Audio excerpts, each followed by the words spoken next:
Thanks for coming this morning. Welcome to EBITDA Partners monthly session. We're a group of trusted advisors dedicated to helping business owners drive growth, solve complex problems, and manage change for their business.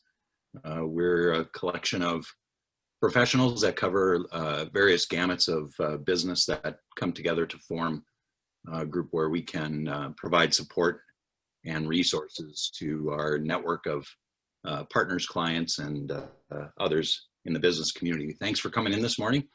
I'm Steve Schad. We're going to be talking about engagement and productivity during COVID. Just a little bit of background on myself. I joined EBITDA Partners in 2019 to occupy the HR chair, I guess, if you will. My background is really focused on strategy and HR for small and mid-sized companies. I'm from Stillwater. I went to the University of Minnesota, go Gophers, poli-sci major, and my second major was Russian area studies. So you can see that I'm using that education pretty actively here in my current career. But I had kind of a winding route. I started off as I joined the VISTA program, which is a domestic arm of Peace Corps. And I was doing work in Missouri at the time, and I ended up joining the staff of the Missouri Lieutenant Governor, and from there went on to do independent consulting work in OD and leadership development. Joined Anderson Windows for about 10 years and served in various HR capacities, left there as a senior HR leader and executive for the company, and formed Optima Advisory 3 years ago. So I've got a wife, 2 daughters, 2 dogs, 3 cats. It's kind of right out of the storybook. So, and I live in the Northeast Metro. So just a little bit about me.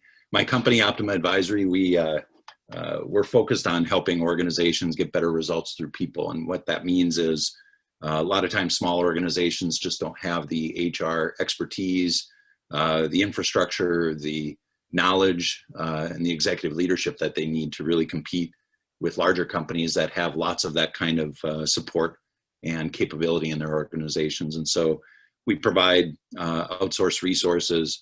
I call it inside outsource because we're kind of hands-on inside the companies, placing fractional executives, specialists, and generalists to support small to mid-sized companies on a contract basis, so they don't have to create too much overhead that they can't flex when they need that kind of flexibility, but provide them with the expertise that they need. So that's a little bit about me and my background in the company. Today, what we're going to talk about is what's happening with employee engagement and productivity over the course of these last several months. This has been a challenging time for businesses, and obviously we're all familiar with the dynamics. What's interesting and challenging is that we're because of the nature of this and how it's dragged out over time, it's presenting a number of other challenges for organizations that maybe weren't as present in the early days of the pandemic. So we're going to talk about what's happening and maybe a little bit of insight into the why, and then we're going to transition into thinking about, okay, so what do leaders need to focus on to be able to manage in this kind of an environment, and try to be practical about it so that you leave here with some practical ideas on what you can do for your own organization, or if you're a trusted advisor for other organizations, things that you can help them to be aware of as they're trying to navigate these tricky waters. The thing that's really interesting about what's happening this year is that, I mean, it's not just one thing, right? I mean, we've all it started off with the pandemic. We had the social justice activities that were happening in May with with the events that were happening in various areas, and that transitioned into over the summer a pretty heated political arena, and the pandemic kind of ebbing and flowing over that time. And so, I mean, it's really hard to underestimate the impact of this. And I've got it up here as a storm. Another way to think about it is it's really kind of more of a flood. And I don't know if you've ever experienced flood as a catastrophe, but it's I told you I was in Missouri and that was in the early 90s. And that was in 1993, they had the Great Flood. And so, I mean, that was 1,000-year, that was epic, what was happening. And I was living in a river town at that time. And what's really interesting with the dynamic of floods is that it creeps up. It creeps, and there's really nothing you can do about it. And I mean, they were having levees that were 20, 30 feet high, that had been in place for decades, that were washing away by the power of this flood that was kind of creeping through the Mississippi Valley. And the trauma that had on people was something that was noteworthy, because it's not like it's something where you can experience it and it goes away. And we've seen that same dynamic with the pandemic, because in the early days of the pandemic, it was kind of, everybody kind of rallied. It was all hands on deck. People were really fully focused and trying to help their organizations navigate through this. And as time has worn on, it's really been more like that flood dynamic, because now people are, you have waves of it. You are struggling with people in the organization who are dealing with a lot of disruption in their personal lives. You've got disruption to the business, and it's kind of one crisis after another. And that's the dynamic that's really become kind of the next phase of this, where organizations have to really deal with the onset of crisis fatigue, and that we're not really dealing with something where everybody can rally. People are kind of tired of rallying. And so that's a dynamic that we have to contend with. There is some data from Gallup that's talking about what's happening with engagement over time. And this, to me, this is really interesting, because you look at the beginning in March, that's kind of those numbers that you see over there where we're pretty much the historic averages. Levels of engagement haven't changed much over the last 20 years that Gallup has been measuring engagement. And what engagement is a measure of really people's connection and commitment to an organization, and the degree to which they apply discretionary effort, they call it. That's where they we all can operate at 100%, and it's really how much of that 100% are people bringing to their day-to-day work. So the blue line represents the percentage of the workforce that is engaged. These are people who are either in their measure, they're either engaged or highly engaged. So those are the top folks in terms of their commitment and effort in their work, and that hovers at around 35 to 37%.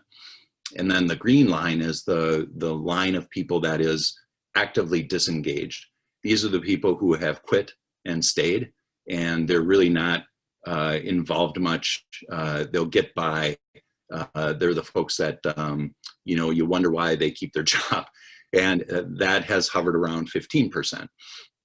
And so what's interesting is you'll see that in May, leading up into May, engagement levels improved. You see a dip in the disengaged and an increase in the engaged.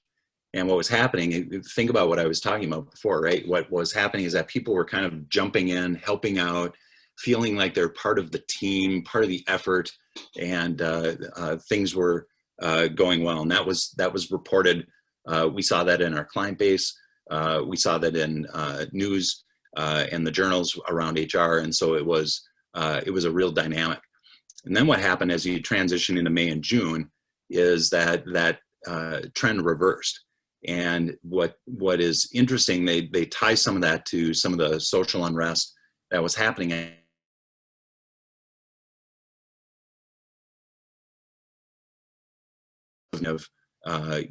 Time had set in and people were getting weary. And so you saw a real different dynamic in the beginning parts of summer.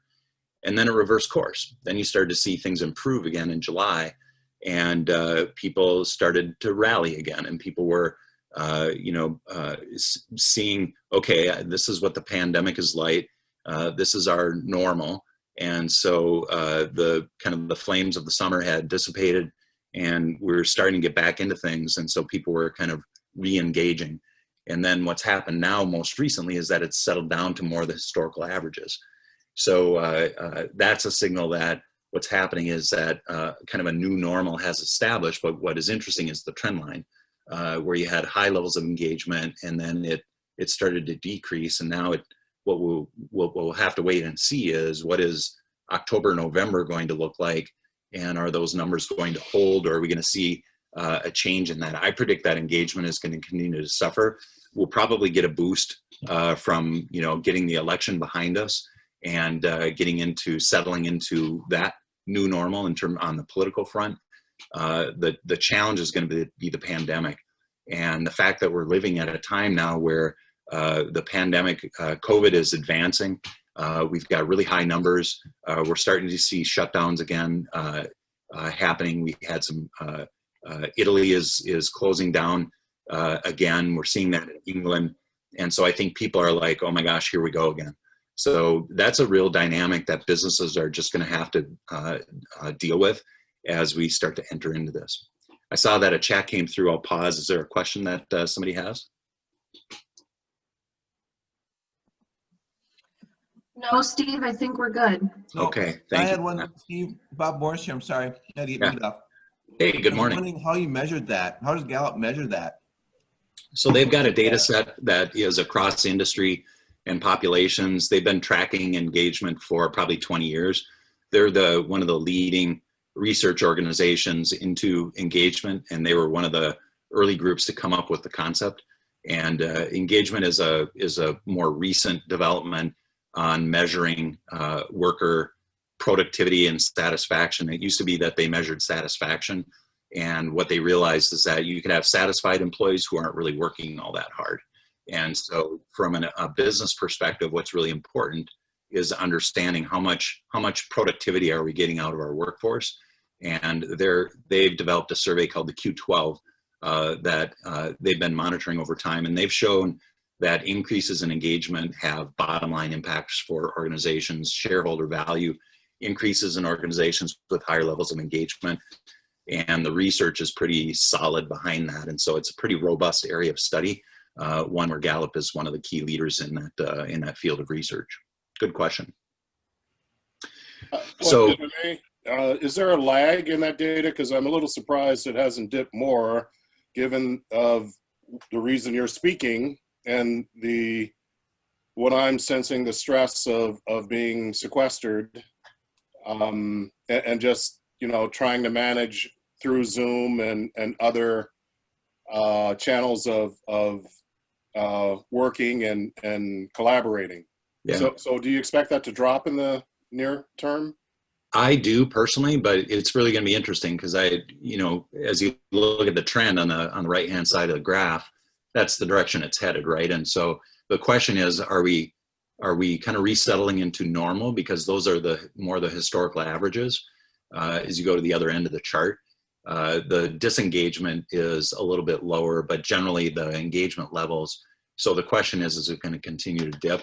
And that, I share your belief. I think because this is dragging on and we really don't have a line of sight to a solution to it, that it's going to wear on people and it's going to continue to be a drag, especially in office environments where you've got significant portions of the workforce that is working from home. The disruption that's happening with kids in schools. I mean, they're shutting down the school in my local neighborhood here and sending the kids back home. So that's what we're going to talk about today, is really what is that dynamic and how do we deal with it? Good question. I absolutely think it's going to continue to erode. But there is a lag in the data. They don't publish it as frequently as we would like. And this August-September data point is the latest one that I had, the latest one that I found anyway. So this is a framework that we think about at Optima when we're looking at talent strategy, and it really starts in the kind of angular box in the background with the external environment. And so when you think about how the pandemic is affecting things, the impacts are pretty far-reaching. Obviously, in the external environment, the pandemic is having huge effects across the board, and we're seeing that especially in different areas. Not so much somewhat, I guess I was going to say not so much in the regulatory, but it is true on the regulatory front with what's happening with how the CDC is offering guidance and how we're handling illness in the workplace. What's happening with kind of the relief funds that have been released, and the paid sick leave that has come out. There is a batch of regulations that we're having to deal with. And, I think the impacts of that are going to be ongoing as they interpret the after effects of that. And as lawsuits come out against employers without that protection, some of this stuff is going to be tested in the courts in how it's going to be dealt with.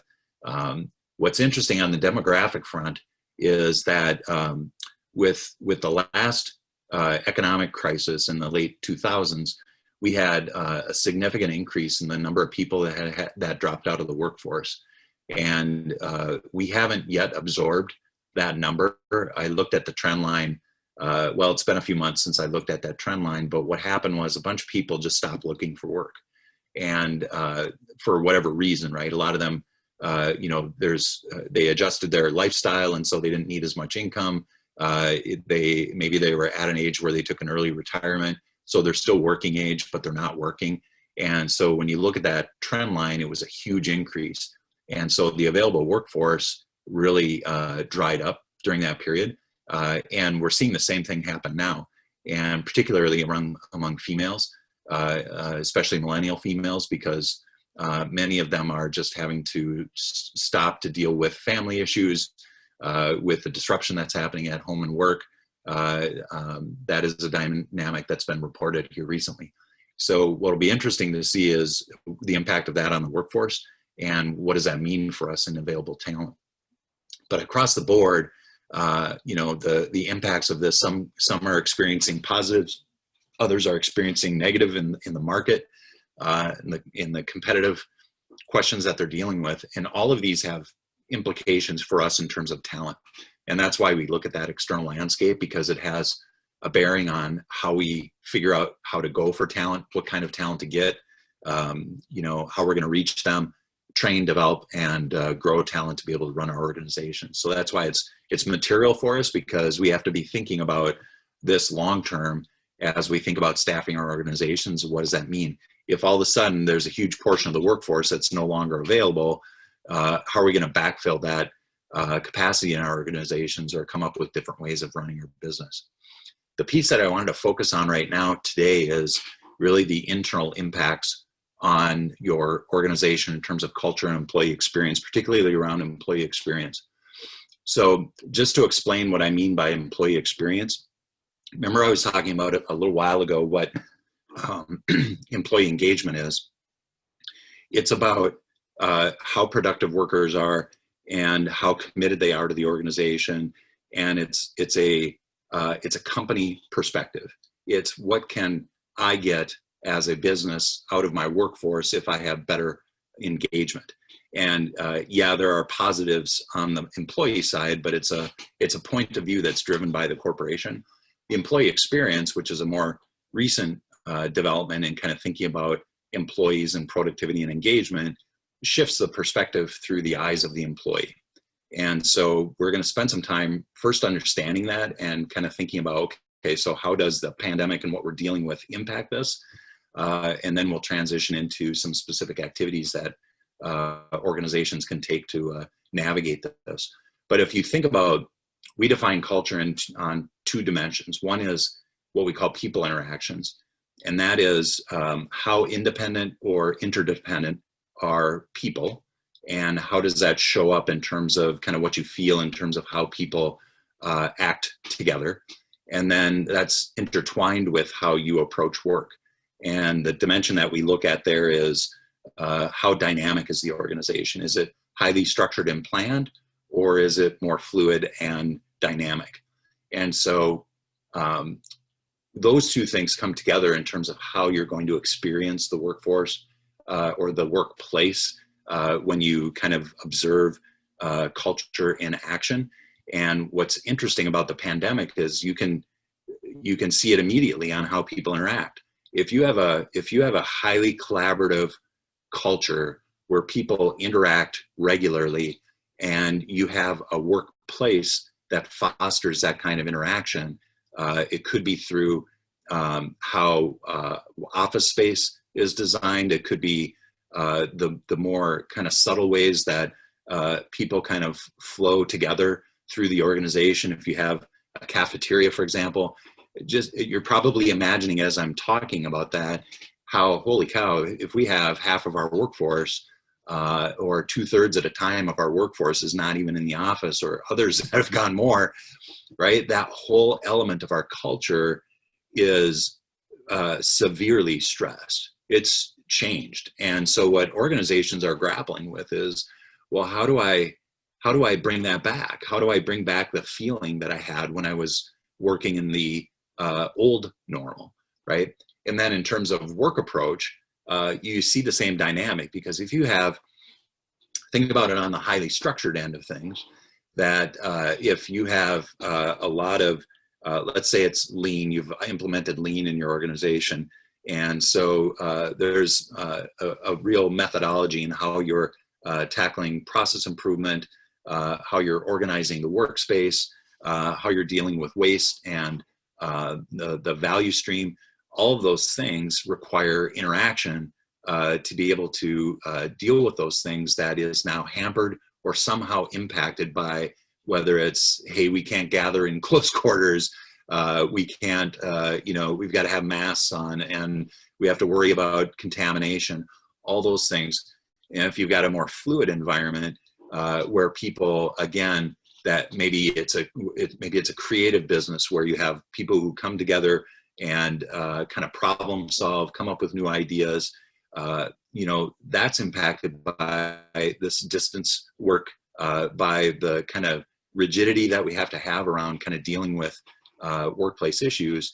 So it can be very challenging. So you can't underestimate the impact this is having on culture. And I think everybody's kind of waiting it out and saying, well, when we get back together, we'll get back to our old way of doing things. The problem is we don't know when it's going to change. So businesses are really grappling with, how do we restore that culture? And when it comes down to the employee experience, which is a reflection of your culture and your values and your business strategy, those are impacted even probably more directly. And we're going to get right into that. So the importance, the thing that I want you to think about and leave with is just really being intentional about this and understanding that as people are distanced physically from the workplace and from each other, you're stretching those strands that bind people together in a culture and as a group of humans that get together to do work together. And so you've got to be paying attention to that kind of head and heart aspect of work, so that you can keep people connected to the organization. Remember, I said engagement is about connection. It's about how strongly affiliated they are with the organization. That is going to suffer because absence can make the heart grow fonder. It can also make the eyes wander. And so I just came up with that. I don't know if that's a thing, but I should write that down. So that's how we're thinking about this. Let's drill into each one of these aspects of the employee experience. Before I do this, I'll pause. Is there any questions or comments? Absence makes the heart go wander. It can also make the eyes wander. So let's talk about purpose first. This is the idea of purpose is one that if you think about Maslow's hierarchy, we're kind of starting at the top of the pyramid on the left. And what we have is this idea of purpose. We think about it in two ways. One is contribution, and the idea that I, as an employee, think about this through the lens of the employee, that when I go to work, my work is valued, right? There's a sense that what I do matters, that I'm helping to make things better. And I have a sense of my role in the organization, that in my chair, I know that I'm making an impact and helping the organization to be successful. The meaning side of it is that there's a sense of purpose that people have, that there's a higher calling that people are striving for. Organizations, and you might say, well, I mean, we're making stuff. What's the purpose here? A lot of organizations that are successful in working on engagement, they try to create a connection between how people feel about what they're doing and the work that they do. So creating connections to the customer, creating connections to coworkers, feeling like you're part of something that is making impact. it can be just the economics of it. It's like, I'm part of an organization that's been here for 100 years, and it's a family-owned business. We employ people, we feed their families, and I'm a part of that. It could be as simple as that, but how you play that up, right? But from an employee perspective, that's what people look for. It's a human emotion, a human impulse or drive that we have no control over. And so you can't ignore it. A lot of times that meaning can come from relationships that enrich your life. A lot of people have, one of the questions that Gallup asks is, do you have a best friend at work? And so it seems like an odd question, but what it's getting at is, you know, the social connection that people have at the workplace. And that's where a lot of individuals, that's where a lot of people find meaning. Work is actually something that they look forward to because they have friendships there. And then the last piece on here is that my values and purpose align with those of the organization, that I've got a sense of alignment there. So that's what the purpose bucket is. And the piece to kind of zero in on in this is the relationships, you know, how your sense of kind of purpose. What's happening is as people withdraw and they work remotely, and as the workplace gets disrupted, if they're forced to be on the job in the work site, everything is really kind of different. And so that sense of purpose can be impacted by this, but particularly the work relationships. And that's where you're going to find strains, is that my relationship with my coworkers is now very different. And so how am I going to, how as an organization can we address that? Values, probably not, although those are more longstanding and deeper, but you know, depending on how you're responding to this, that can have an impact on people and how they're viewing the organization as well. And so if you're not handling this well, if you're maybe not balancing the needs of employees with those of the company in a way that is demonstrating that you care about the workforce, you got to be cautious about that and maybe be tuned into it. Maybe you're not communicating as well as you could be so that people are kind of on the same page, they understand how things are going. That can have a detrimental impact on people's, the meaning aspect of this. So let's go on to the success piece. Now this one is more practical, but it's really talking about two aspects, clarity and support. The clarity aspect of this is that individuals who are highly engaged know what their role is. They know their purpose. It's not so much tied to the purpose element, which is more emotional. It's really more about kind of the rational side of this. I know what I'm doing. I know how to do it. I know what good looks like.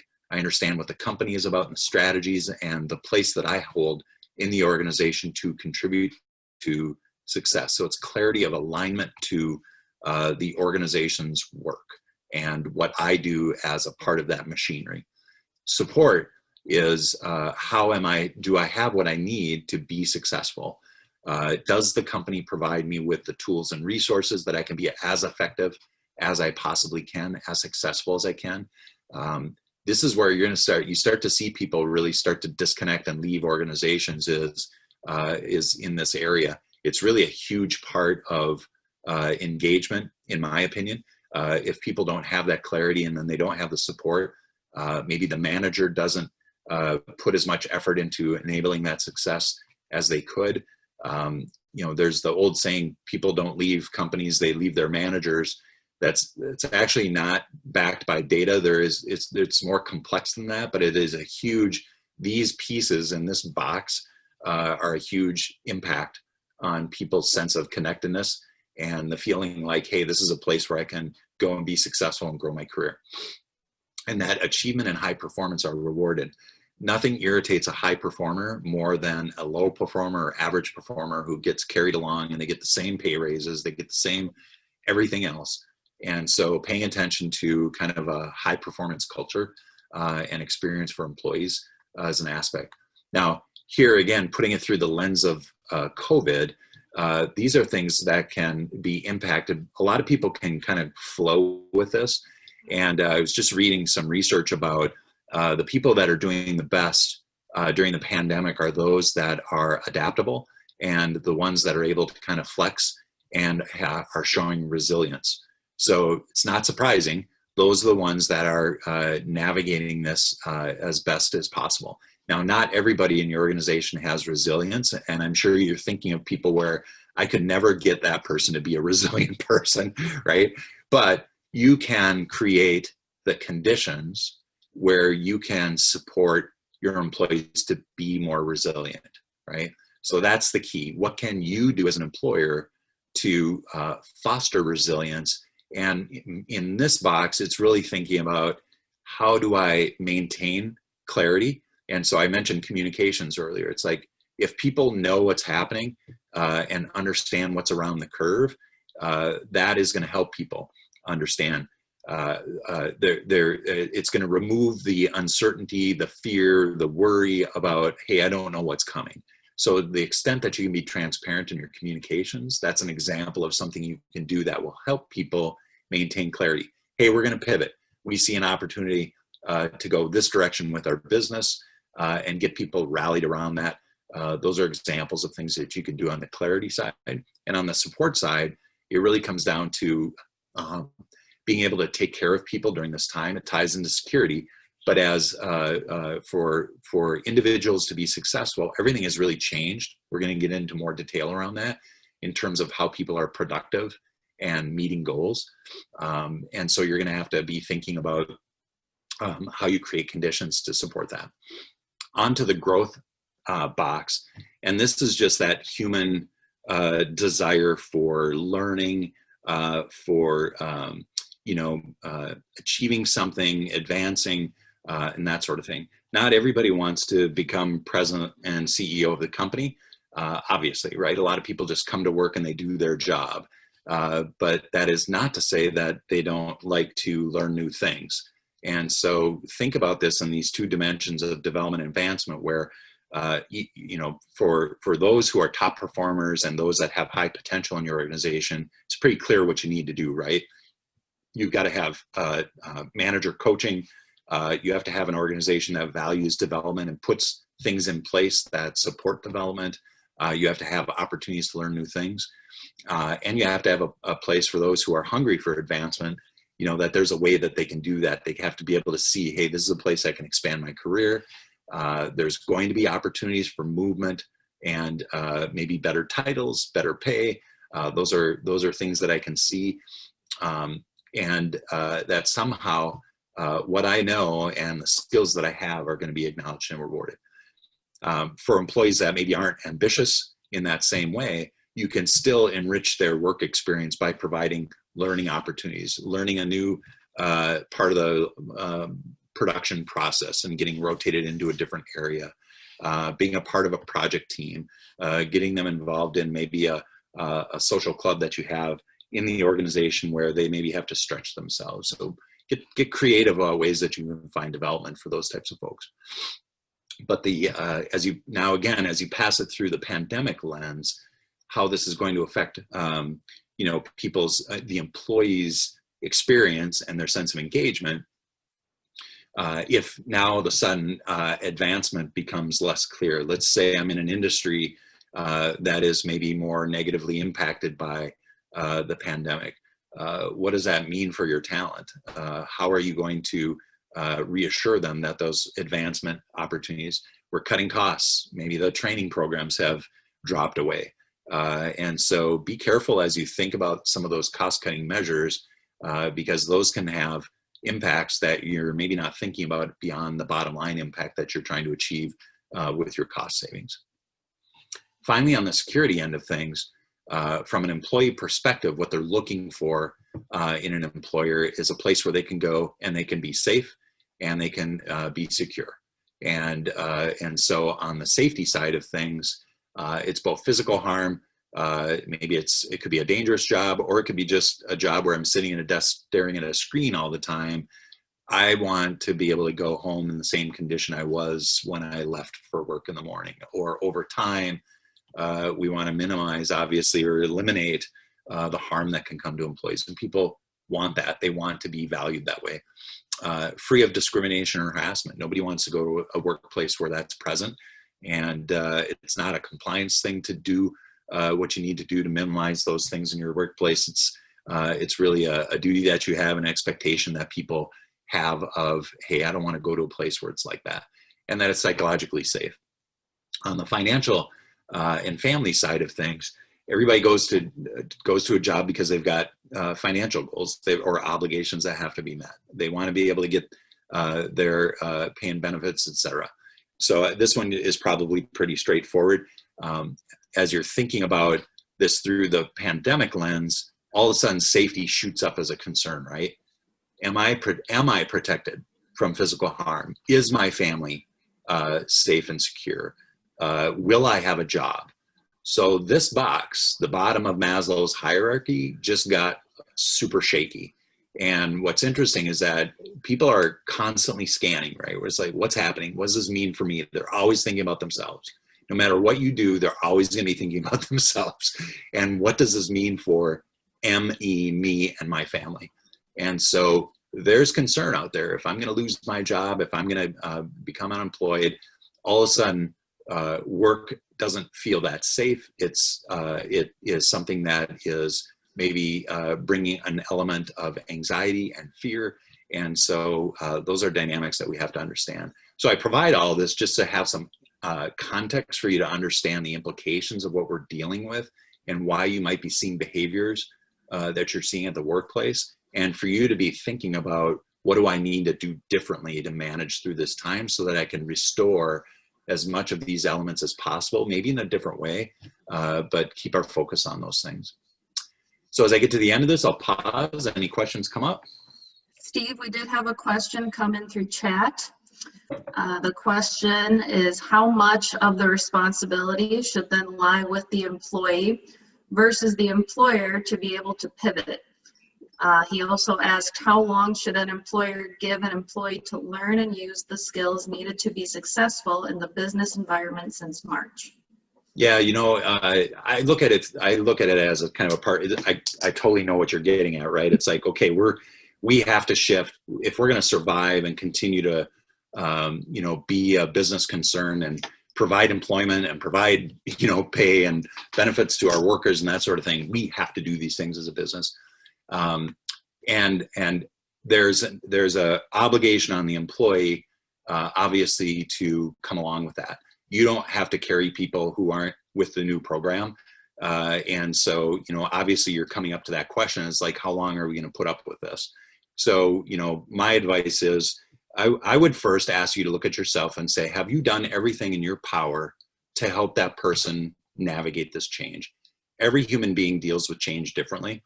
And so a lot of times what leaders expect is for people to kind of quickly get to where they are. And it doesn't work that way. And because you're probably in meetings, you probably have line of sight to information and data that other people don't have. And so your understanding of the situation is far different than it is for people on the line. You're also, there's a time element of this where you may have spent a week or two thinking about and addressing this and figuring out how you're going to pivot. And then you bring it to your employees and you say, let's pivot. So this is classic change management. And so the first thing that you would need to do is examine, okay, what have we done to help our people to get to this point and to navigate this change? And have we done everything we can through the discipline of change management to help people to make this change and come with us? If you can say, yes, I feel good about what we've done on that front, then you get very clear on your expectations to that individual. You say, this is what I need from you, and I need it from you by this point in time. And if we don't get there, then we're going to have a different kind of conversation. And just be that open with them and give them a fair amount of time to kind of get with the program. But make sure that you're crystal clear on your expectations, because a lot of times we think we're clear, but that doesn't necessarily mean it was understood. And so don't leave anything to chance in that regard. I would overkill on being clear on expectations and being clear on feedback. And I've got a graphic coming up that's going to help you to think about that. And because we're recording it, you'll be able to take it away. Any other questions? There is one more question that came in, Steve. It's, can you talk more about the impacts of psychological safety at work? Yeah. So what we're seeing with workers is that the anxiety levels are going up. I think you can see that in those engagement scores that I was showing earlier. With this uncertainty and with the risk that's associated with this, you know, a lot of times what's interesting, the circles that I work in, everybody's everybody's fairly confident and maybe somewhat cautious, but they're not stopping business, right? Because we're business leaders. We've got businesses to run, we've got business to develop, and so we got to keep going, right? Not everybody is in that kind of same mental state. And what's interesting, and we'll get into this, let me keep going, and I'll try to answer your question as we go along. And if I don't, then come back with a follow-up question if you would. So this is going to feed into what you were just asking about. So let's talk about the areas of focus for leaders as you try to kind of take action to mitigate what I've been just describing. So we're going to start with relationships. What's happening with kind of the way that we've restructured our workplace and the way that we interact with each other is we're experiencing what I call binary interactions. And what I mean by that is when you think about the normal workday, when you kind of move through the office and your meetings and your day, your interactions are probably you have a mix of purpose in those interactions, right? And what's happening is that people, you know, imagine the worker who's at home at their computer doing remote work. It's my interaction with them is I'm going to have to pick up a phone call and I'm going to have to call them and I have to have a purpose. So kind of those casual interactions just aren't happening anymore. And so now everything has to have a purpose because I don't just, you know, pick up the phone call to chat, but I would walk by the office or stop by the cafeteria or, you know, all those kind of casual interactions that happen over the course of the day have now all changed. And those more social interactions and spontaneous interactions aren't happening. And so if you think about the effect that has on how people feel about work and the connections that they have with their workers, those are the strands that are being strained and frayed right now. And that's why people are feeling less secure at work because those relationships and they've lost coworkers.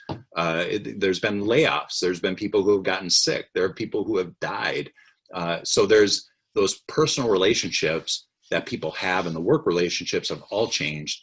And so the question is, what can you as leaders do to foster more of those kind of spontaneous, what I say about spontaneous creativity is that it's, you can't underestimate how much the business is impacted by those kind of casual and kind of fluid interactions that people have throughout the course of the day. And so you're missing that now because everything is probably more boxed in and structured or separated. And so you as a manager need to be thinking about how do I foster more of that type of interaction with each other. The connections to peripheral coworkers, you may be able to foster connections with people who work together on stuff, but it doesn't necessarily extend to those that you might pass in the hallway and they're a recognizable face and pretty soon the face fades and I don't remember what they look like because I haven't been in the office for 6 months. So that's what I'm getting at on the relationship side of things. And so managers need to think about how can I have more casual interactions with people? How can I create space and connectivity that isn't necessarily so purposeful in those binary interactions that I was describing earlier? And then this idea of haves and have-nots is that some people are in the office and others are forced to work from home. And now you have people who are experiencing some version of that connectedness and others who are not. And if you have rotating shifts in the office, that's, you know, so you've got to be thinking about those folks and the impacts that's having, these new dynamics are having on people. Time and space management. This is one that's really interesting because you have people, they talk about integrators and segmenters. There are people who are very good at separating work and personal life, and there are people who everything is kind of intermixed. And so I'm the kind of person where it's like in the middle of the day, I might do something that falls in the personal bucket, but at night I'm sending emails at 10, 11, 12 o'clock at night. And so I've got a high level of integration in my life. Segmenters are ones that keep them separate. And so the physicality of going to an office and coming back from an office it really helps people who are segmenters, right? And so, so that's an issue where now if I'm at home and I have to work and live in the same space, that's great for integrators, but there are downsides to it. I'm going to talk about segmenters. It's a challenge because now it's like, how do I box off that time? And they're finding that people are working more, and it's not necessarily a good thing because people aren't getting that physical and mental break from work. For some people, the office is an escape. We can't assume that everybody has the, you know, wife, 2 kids, 2 dogs, 3 cats experience that I have. And so for some people, home is stressful. And it is probably more stressful during this time. And so a lot of people are kind of celebrating the fact that they don't have to do the commute. They don't have to do all these things. But for some people, the stress levels are really high because maybe there's substance abuse, or maybe there is physical abuse, or maybe emotional abuse at home. You never know what's happening at the home environment, and you can never fully appreciate how valuable getting away and going to work can be for some people. And then there's obviously the kids in school dynamic of all of this, and where, you know, I think we've learned to live with that, but it's going to wear on people, and it is wearing on people. And so I've got some suggestions in a minute, but think about how do you help employees separate work and personal life? What can you do to encourage that separation, to provide resources that will support that separation, and to be able to maybe find ways that people can make their way back to the office on a rotating schedule if you have people who are working remotely. Alignment and focus. So for a lot of managers, I've heard managers talk about how it's weird because people aren't in the office. And we give ourselves a sense of productivity because we see people and we see them at their desks and we see them in meetings. And so we feel like everybody is kind of doing their jobs because we can see it. And so when they disappear, we automatically become skeptical. It's like, are they really doing what they're supposed to be doing? And so what we're experiencing is, I describe it as performance is stripped bare because you don't have all these other little things that happen so regularly in the office. And so now it's just me and my work. And so a former friend of mine that I used to work with was just talking about this on social media the other day, how it's like, you know, how much of my actual time at work is spent doing actual work versus the other stuff.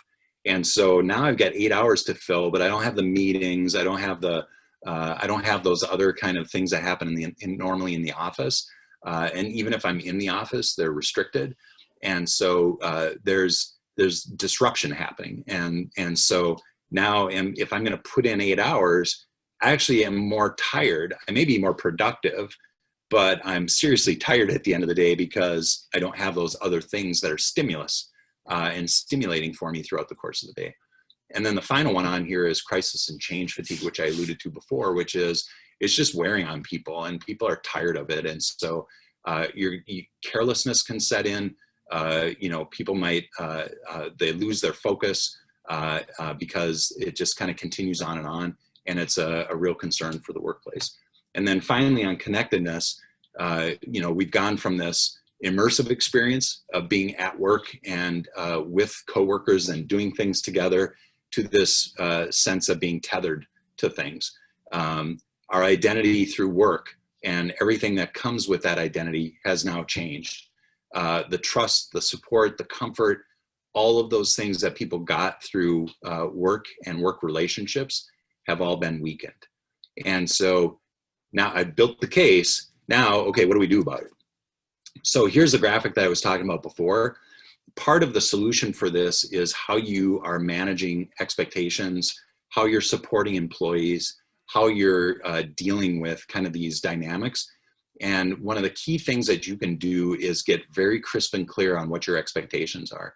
Because it's easy when you're together to deal with those things and to kind of talk things through and make adjustments. When you're separated, it gets harder. And now how am I going to measure the productivity of the people who are working remotely?